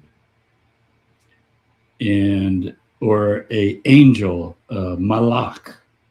The malach Jehovah, or the malach Yahweh, is the angel of the Lord in the English Bible, right? Angel of the Lord.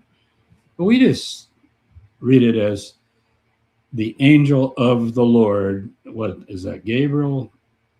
Maybe. Is that Michael? Is that later Raphael? Who is the angel of the Lord? But in Hebrew, the malach, Yod He Vav He, is Yahweh on earth as it is in heaven. You follow? And when he's introduced in the book of Exodus, I think it's chapter 16, right in there, the upper Yahweh talks about him as the lower Yahweh. And he says, my name is in him, and you will obey his voice and so forth. So it's almost like this idea of an emanation that's now manifested. And it can, in those texts, it's a ethereal being that can just disappear. You know, so you'd say, oh, like an angel. You know, Gideon gets an appearance of a man of God. Samson, Samson's mother or father, I forget which. I don't have to review some of my Hebrew Bible stories. But anyway, those are epiphanies where the being comes and then poofs away. But sometimes Deuteronomy 29 is one where Moses is speaking about God, God, God. And then he just says, and I led you for 40 years that you may know that I am the Lord your God. And it's still Moses talking. So is that some sort of scribal thing? There's a whole list of those passages. If you look in the Jewish Study Bible, they have the list of all those. I think they call it the imposition of divine language in human speech. So yes, absolutely. It's monotheistic, but it's so thick with other beings. But think of Paul. Robin Faith Walsh talks about this so much, and Richard Miller and others, Dennis McDonald, that have studied Hellenism a lot. The air, like this room right now, is full of beings. You follow? It's just full of beings. And they're good and evil forces all the time. And start reading Paul's letters with that in mind.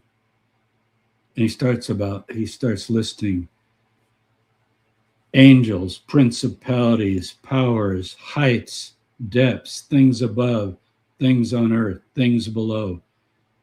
This whole list of powers of the underworld, the world today. Galatians 4, I think, he's the god of this world. Satan, the god of this world. He's going about looking for persons he can eat like a raging lion. So today people calmly sit in Sunday school and read, make jokes maybe. The devil made me do it. I took another drink last night and I said I wouldn't. Devil made me do it. That's not how they're thinking. When Paul says, bring that guy to the Yakad, to the assembly, and Jesus' spirit will be present. Jesus, his spirit will be there in the room, and my spirit will be there. I think he's projecting his own spirit. Then you condemn that guy to Satan in the name of the Lord. And he's put outside the circle of protection, of influence that Paul believed, like a bubble that the Christian believers had. Many so-called charismatic type Christians still operate pretty much with this worldview. Satan's doing all kinds of things every day. The angels are doing things. Jesus is doing things. So yeah, it's monotheistic, but people pray to Jesus. Oh, well, he's God. Okay, if it's God, I guess it's okay if you're Trinitarian. Did Paul ever pray to Jesus? Yes.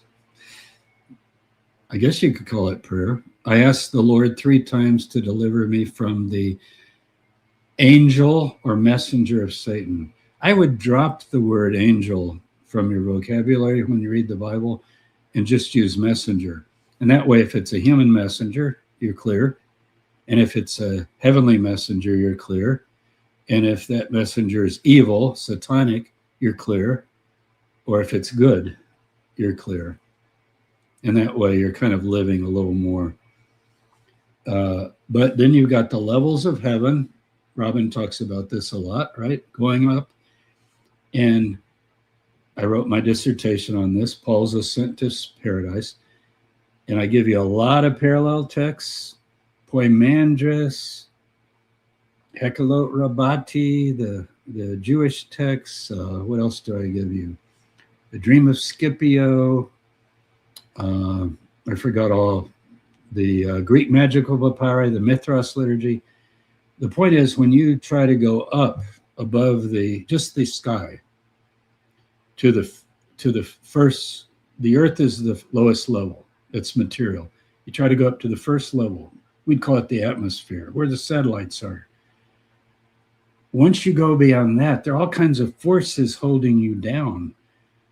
You can't just go up, like, here I go, unless you have total divine power and protection, depending on the system you're in.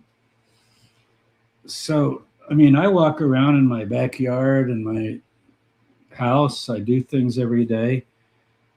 And it's not like I'm a reductionistic materialist, and I don't think anything exists in the universe except what I can see through my senses. But I'm not thinking if my lawnmower won't start that it's because like a demon wanted to give me trouble that day or something like that, or if I slip and fall, that was. But some people do think like that. Well, if you want to know the ancient, if any of you tend to think that way, you think, well, Tabor's, he doesn't believe stuff, so he doesn't believe that. But I know it's true. You actually will be able to read the New Testament with more understanding, because that's the world they're living in, right? Look at even the Gospels. Satan enters Judas's heart and things like that. Simon, Simon, Satan is going to sift you like wheat, but I pray that you'll be okay. These are the kinds of things that come down in those movements. Ebionite Mystic, thank you for your super chat. Dr. Tabor, do you believe that the Clementines are based upon possibly first century text, such as the Ascents of James, the Kerygmata, Petro, Travels of Peter, and possibly the Book of Elchi? Thanks. That's tough. When you say based on possibly, I'm going to say yes, meaning that they seem to echo and reflect materials that are earlier. But when you get down to travels, actual speeches people are making, I'm not so sure. Speeches in all ancient literature have to give you red flags because nobody was there writing it down. And I'll tell you my favorite example. If you haven't ever read it, you have to read this.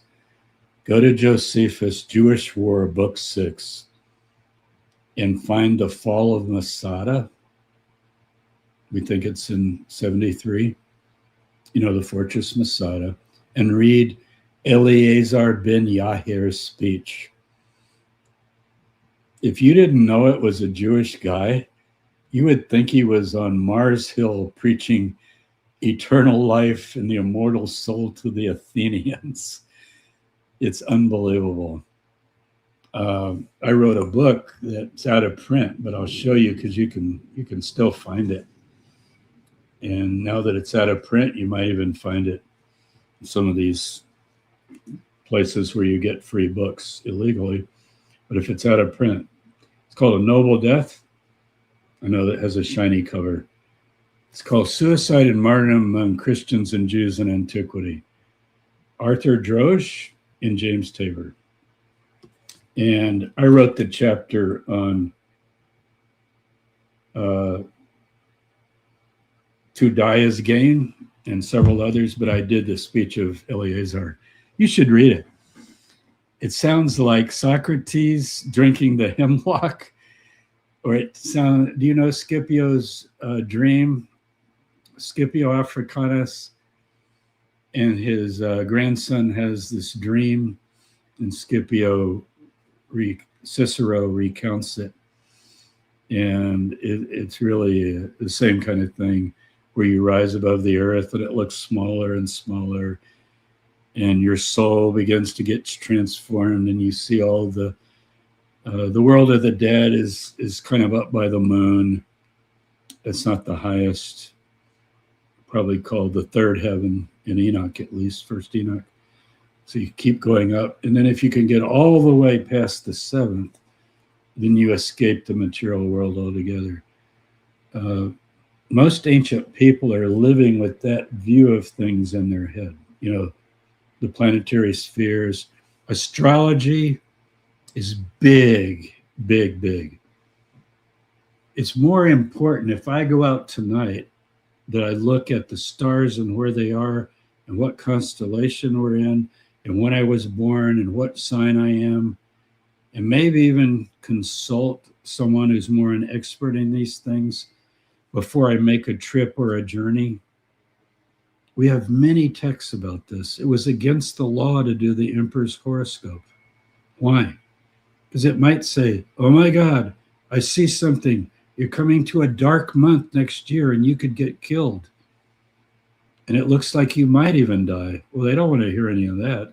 And that could inspire someone to make it come true, right? Like, hey, the stars said that Emperor Nero is going to die that day. And after the fact, they always came up with the horoscope that showed it. It was exactly known beforehand.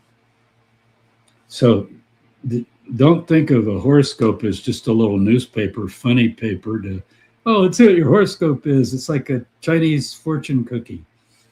Serious stuff, serious stuff.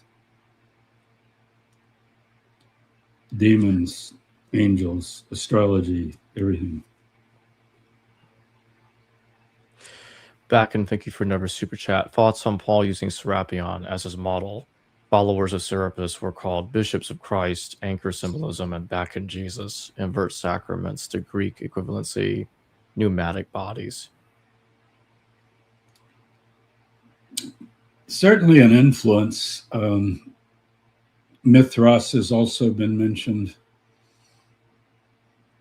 as having equivalency. I haven't done much work on that question, although many, many people have, from sacred meals to the mystery religions to the Bacchae and so forth. And Paul seems to be a pretty good sponge, But I still think he keeps one foot firmly planted in the what Jonathan Smith called the locative world.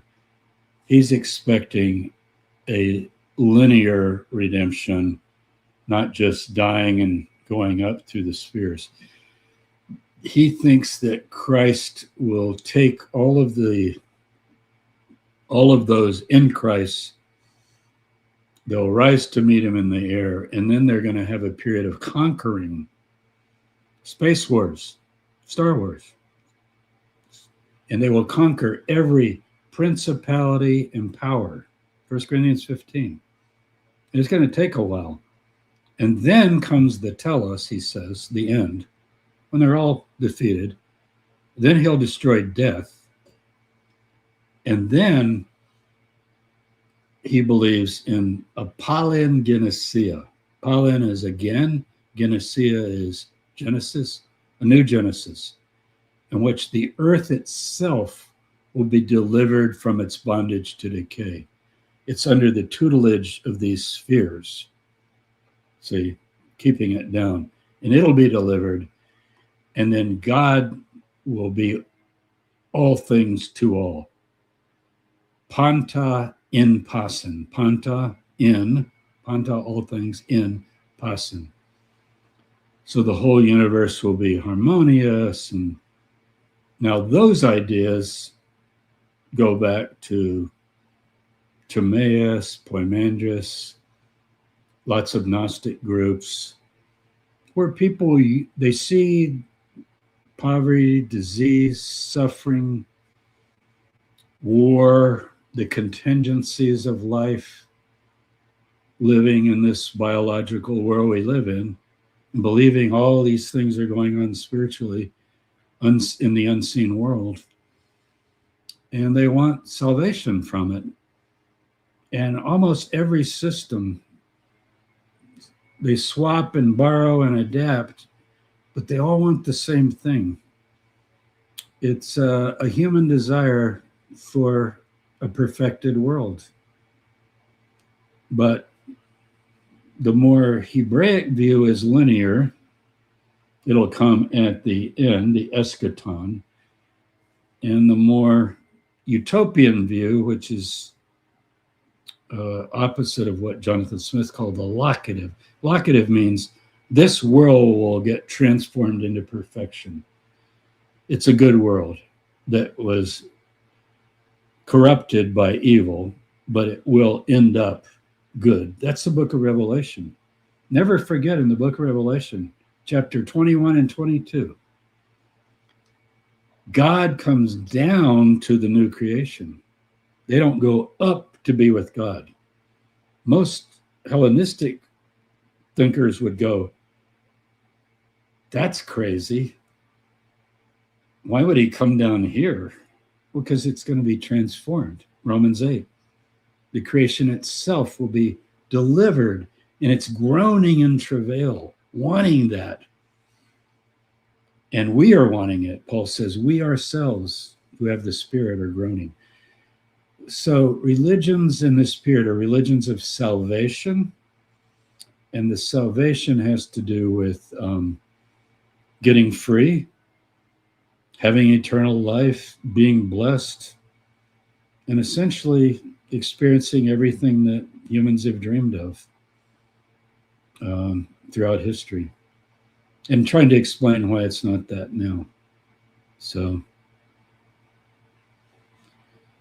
okay, so let's see. We started at 5, 6. We got a couple hours. How many more you have there, Jacob? Might as well. There's still a few more super chats. Let's try to go. I'll give short answers real quick. Yeah, let's try to go for them quickly. Yeah. Jason Stewart, thank you for your super chat. Any truth that Peter was a Jewish spy that wrote Nishmat Kolkai in the Siddur, as some rabbis claim, and also Tovia Singer entertained? Well, who knows? That is a later tradition, but the idea of a Jewish spy is one way to say it, but there are all kinds of theories about Jesus and Peter. Some have it for Jesus, that sort of like the good guy with the bad job to go among the Gentiles or something. but Peter particularly, and give them a watered down version of the Christian faith and so forth. I just don't know how you make those. You have to always ask. Remember I said, ask what's the date of the manuscript you're reading from, the actual manuscript, the copy. Then ask, when do scholars date the copy, the contents of the copy most likely being written? Now, still, you're going to have hundreds of years usually, right? So let me explain. If I'm reading Josephus, I've got my Greek text of Josephus. The copy would be Middle Ages. But most scholars, like Steve Mason and others, I would say, that Greek text likely goes back to a first century character that was there and talks in the first person about Josephus, about things that happened. So in terms of this prayer, you have to ask, okay, what prayer book? When does it first appear? Is it Sephardic or Ashkenazi? What's the tradition about it? Does it have variants? And what are the oldest copies and all that? And when you do all that, you usually find that it is a tradition that almost invariably goes to the Middle Ages. Now, if we found in the Dead Sea Scrolls, or, that's why the Dead Sea Scrolls are such a major thing, because we've carbon dated them to the 2nd century BC and the 1st century, right? That's rare, to have an actual text you can read from that date. And we don't have anything like that with the Jewish prayers. So it really, you always have to lay out your method. But it's an interesting theory. I can give you more, but we don't have time. Yeah, back, and thank you for another super chat. Pauline sects were prophetic revelatories at first. Later, proto-orthodoxy walked that back, unlike Ebionites with Torah and Jewish faith as their foundation. Okay, Pauline sects are...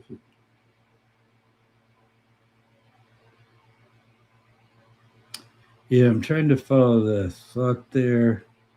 Orthodoxy walked it back, unlike Ebionites.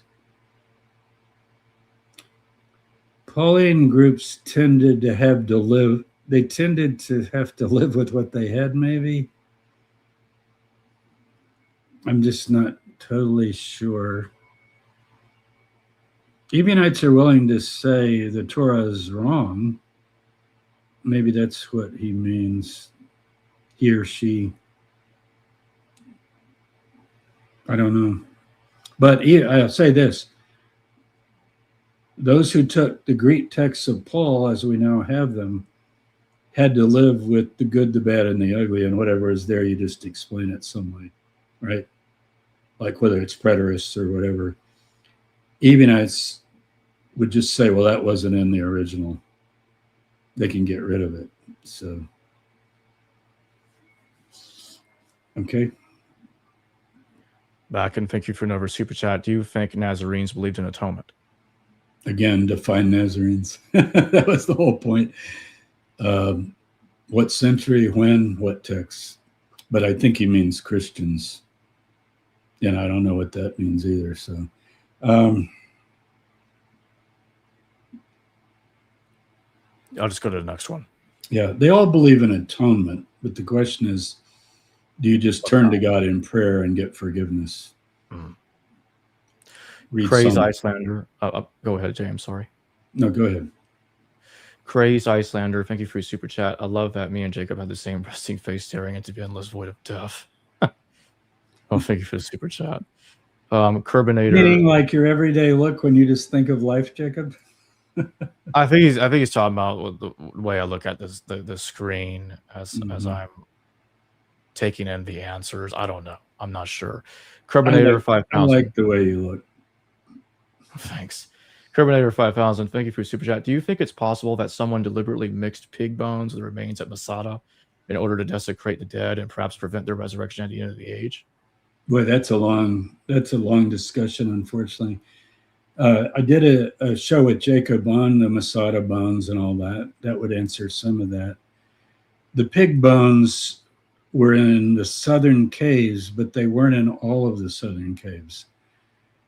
And so it could be that later when the Romans occupy the place, you use those, there's also poop in those caves, to get rid of excrement. So they just made it their garbage dump so you could find pig bones. But if you're talking about the specific cave I've studied, Cave 2000, 2001, there's no reports of pig bones in that cave. And we've interviewed the actual person who excavated it. So. Kevin Hogan, thank you for your super chat. Doctor, Dead Sea Scrolls course was excellent. Is it possible the Dead Sea Scrolls library was a combo of Temple Scrolls 7080 stashed in the caves along with those copied by Qumran group? Second, what other source am I missing? Yeah, I mean, the Copper Scroll, Shimon Gibson has just published an article on the Copper Scroll where he's arguing that it's from the Bar Kokhba period. Pretty effectively, he argues it. Check his academia.edu page. He might have put it up, Shimon Gibson. But you can make a good case that it's an eclectic library, either of the sect or maybe before 70, as Jewish groups leave and flee, they come and bring books and they're collecting them. We're just imagining what happened. You're talking about the years from maybe 66 to 70. And as the Romans surround Jerusalem and put a perimeter around it, there are lots of people left outside with books. And we know they're found at Masada. People carry their books. So yes, there could be books from all over as well. The Temple Scroll, for example, has sacrifices in building the temple. I'm not convinced that the original earlier followers of the teacher even wanted a temple. That's argued both ways. But there are texts about build me a temple of men, that their prayers can be offered. We are the temple, kind of thing. And that's, even Paul picks up on that idea. It's not uncommon. Jonathan Smith wrote an article in Map is Not Territory, his book, called The Temple and the Magician. He always has these great titles. The temple would be the old view where you go, here's the God, he lives there, you go worship him in the temple and bring your gifts. The magician is a roving, charismatic, holy person that's negotiating the heavens with power, working miracles and healings, and you go to that person. So Jesus is the magician. It's not magician like we use it today. Morton Smith wrote Jesus the Magician to make that very point. So temple, the temple and the magician. Peter Brown wrote a very famous treatment of the holy man in late antiquity, where the holy person becomes the nexus of divine revelation and power, not a space somewhere. So these are accommodations too. And that's why today it's really hard to rebuild a Jewish temple, not just because of the Dome of the Rock or anything like that, or it being a Muslim holy site in the eyes of many Muslims, but because it's locative, meaning Jews all over the world are worshiping and thinking of their access to God as free and open, Yom Kippur and so forth, that it's like a heavenly thing. And do you really have to go to that exact space in order to contact God? Going to a temple somewhere is a ancient idea and very widespread, but it's the house of the God, basically. That's what a temple is, right? It's the house of the God. We just got 2 more super chats and that's it. Jason Stewart, thank you for another super chat. What is Tabor's view on Jewish Christian Pasadena? Are they Nazarene remnant? Did they or any other Nazarene survive post-Mid-Ages? I don't know. I just don't know. I do think generally what we could call Jewish Christians survive in every age, and at different times they flourish, at different times they're more repressed. And in my book on end of days, waiting for the end of days, I'll try to trace some of that because many of those groups are Judeo-Christian. But usually we just define it by whether they keep the seventh-day Sabbath, worry about dietary laws, and observe Jewish festivals, and read the Hebrew Bible or a translation thereof. Okay? We're going for the last one. Just to remind everybody, like I said in the chat earlier, we're out of time. No more super chats. Steve M., thank you for your super chat. Just imagine how different Christianity would be today if Demir's idea had won the Christian debates early in the church. Yeah, you're thinking of my exam questions. You know, now that everybody cheats on exams with AI, all the years I taught at 3 universities, Notre Dame, William and Mary, and UNC Charlotte, I gave blue book exams where you got to write in the book. But also I gave questions like that. What if, like we study, say, early Christianity, and here's the exam question. Tell me all about the Council of Nicaea, so they got to know that. And now tell me yourself. What if a few bishops had not made it? Because some didn't. They were waylaid and stopped from going, as you probably know. And the vote went the other way and Arius had won. How would that have changed Christianity for the next century? So see, they got to think about, with your knowledge of what happened in the fifth century, because we also study Augustine. So that's a great question, and the answer is, isn't it nice to think about that? Or what if Paul had decided that he was wrong and went back and became a Pharisee? What would it be like? Or what if all of Paul's letters were lost and we didn't have them? That would have been interesting. Or what if Jesus went to India, which the Kashmir people think he did, and survived the cross? So most of us try to avoid many of those what if questions, but I think some of them are interesting to think about. So okay. I'll have all the relevant links added in a little bit here in the description below and in the pinned comment. And with that being said, great. James, thank you very much for joining me today. Thank you for having me. It was fun. 2 hours. We did good. Yeah. And thanks everybody that watched and thanks everybody else that super chatted. Really appreciate it. See you all later. Thanks again, James. Okay. Hello viewers, thanks for watching this video from the History Valley YouTube channel. Please don't forget to subscribe and hit the notification bell. And if any of you wish to further support this channel, please consider checking out this channel's Patreon page and becoming a patron. And or donate through PayPal or through Super Chat during your live stream. Thank you.